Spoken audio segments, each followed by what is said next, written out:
नमस्कार शेतकरी मित्रांनो, पी-एम किसान 22वा हप्ता या दिवशी मिळणार. तर आता शेतकरी पी-एम किसानच्या 22वा हप्ता ₹2000ची आतुरतेने वाट बघत आहेत. तर मित्रांनो, तर ते 2000 हप्ता कधी मिळणार आहे? तर आपण पाहणार आहोत. तर व्हिडिओ लास्टपासून बघा.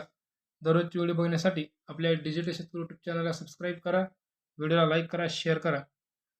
तर प्रधानमंत्री किसान सन्मान निधी योजनेचा 22वा हप्ता आणि नवीन वर्षातील काही महत्त्वाचे बदल आपण या व्हिडिओमध्ये बघणार आहोत.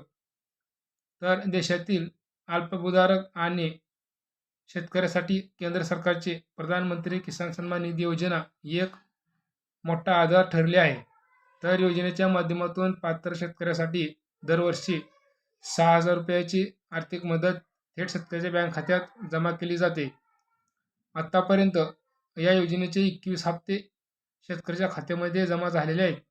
तर आता नवीन वर्ष 2026 सुरू होत असल्यामुळे किंवा झाल्यामुळे शेतकरी 22व्या हप्त्याची आतुरतेने वाट बघत आहेत. तर हा हप्ता मिळवण्यासाठी सरकारने काही तांत्रिक अटीची पूर्तता व नियमाची पूर्तता अनिवार्य केली आहे. तर 22व्या हप्त्यासाठी मिळवण्यासाठी ही के-वाय-सी प्रक्रिया पूर्ण करणे अनिवार्य आहे व महत्त्वाचे आहे. तर पी-एम किसान योजनेचा लाभ विना अडथळा सुरू ठेवण्यासाठी ही के-वाय-सी शेतकऱ्यांनी करणे अत्यंत महत्त्वाचे आहे. तर अनेक शेतकरी तांत्रिक बाबीकडे दुर्लक्ष करतात. त्यामुळे त्यांचे हप्ते थांबवले जातात. तर शेतकऱ्यांनी अधिकृत पोर्टलवर जाऊन आपल्या आधार कार्डच्या माध्यमातून ओ-टी-पी आधारित ई-के-वाय-सी पूर्ण करणे महत्त्वाचे आहे. जर ही प्रक्रिया वेळेत पूर्ण झाली नाही तर केंद्र सरकारकडून मिळणारा पुढील हप्ता संबंधित शेतकऱ्यांच्या खात्यात जमा होणार नाही. तर आपले पी-एम किसान योजनेमधून नावही कट करण्यात येईल. तर ही पूर्ण प्रक्रिया पूर्ण केल्यामुळे खऱ्या आणि गरजू शेतकऱ्यांनाच या योजनेचा लाभ मिळतो. तर शेतकऱ्यांनी हा 22वा हप्ता ₹2000 पी-एम किसानचा मिळवण्यासाठी आपल्या बँक खात्याचे ई-के-वाय-सी करून घेणे गरजेचे आहे व आपल्या बँक खात्याला आधार कार्ड लिंक करून घेणे महत्त्वाचे आहे. तर जमिनीच्या नोंदी आणि काही अद्ययावत करण्याची गरज. तर योजनेचा लाभ मिळवण्यासाठी दुसरी अत्यंत महत्त्वाची अट म्हणजे जमिनीची माहिती अद्ययावत करणे किंवा असणे. अनेक वेळा शेतकऱ्यांच्या नावावर असलेल्या जमिनीच्या नोंदी पोर्टलवर चुकीच्या असतात किंवा त्या अद्ययावत नसतात. वारसा हक्क बदल किंवा इतर दुरुस्तीमुळे जर कागदपत्रामध्ये काही चुकी असेल तर अशा शेतकऱ्यांचे नाव लाभार्थी यादीतून वगळले जाऊ शकते. या पी-एम किसान योजनेतून आपले नाव वगळले जाऊ शकते.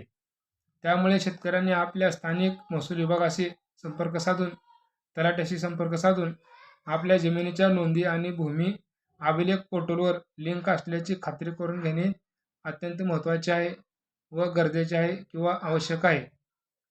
तर बँक खाते आधारशी जोडणे आणि डी-बी-टी सुविधा सक्रिय करणे हे महत्त्वाचे आहे.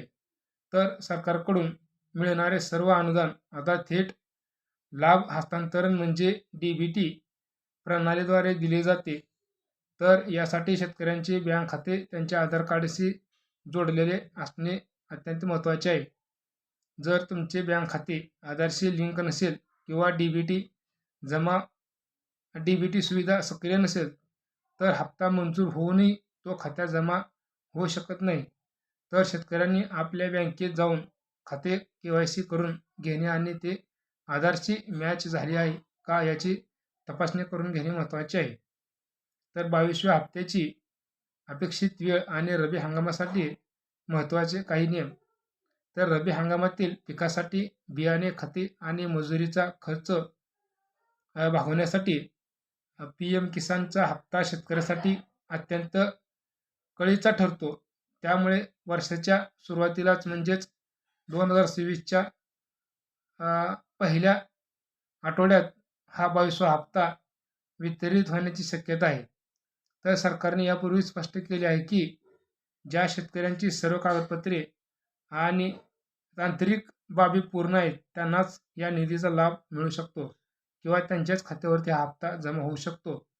त्यामुळे कोणतीही घाई टाळण्यासाठी आणि हप्ता वेळेवर मिळवण्यासाठी सर्व आवश्यक सरकारच्या नियमाचे पालन करून घेणे महत्त्वाचे आहे. तर लाभार्थी यादीमध्ये आपले नाव, अर्जाची स्थिती कशी तपासायची? तर शेतकरी मित्रांनो, शेतकऱ्यांनी वेळोवेळी पी-एम किसानच्या अधिकृत संकेतस्थळाला भेट देऊन आपल्या अर्जाची स्थिती, स्टेटस तपासणे अत्यंत महत्त्वाचे आहे. यामध्ये ई-के-वाय-सी पूर्ण झाली की नाही, जमिनीची नोंदणी झाली आहे का नाही आणि बँक खाते लिंक आहे का याची सर्व माहिती मिळते.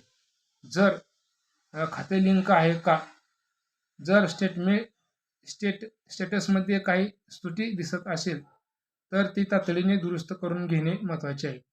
नवीन वर्ष 2026 मध्ये योजनेचा लाभ घेताना कोणतेही तांत्रिक अडचण येऊ नये यासाठी या 3 कामांना प्राधान्य देणे व ते शासनाच्या अटी पूर्ण करणे हे प्रत्येक लाभार्थी शेतकऱ्यासाठी महत्त्वाचे आहे व गरजेचे आहे.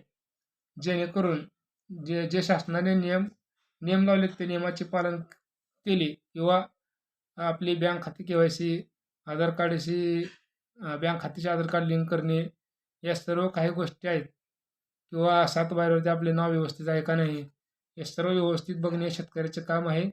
आणि 22वा हप्ता मिळवण्यासाठी ₹2000 ह्या शासनाच्या अटी पूर्ण करणे महत्त्वाचे आहे. तर मित्रांनो, भेटूया पुढच्या व्हिडिओमध्ये. तोपर्यंत धन्यवाद. आणि असेच दररोज व्हिडिओ बघण्यासाठी आपल्या डिजिटल शेतकरी यूट्यूब चॅनलला सबस्क्राईब करा, व्हिडिओला लाईक करा, शेअर करा.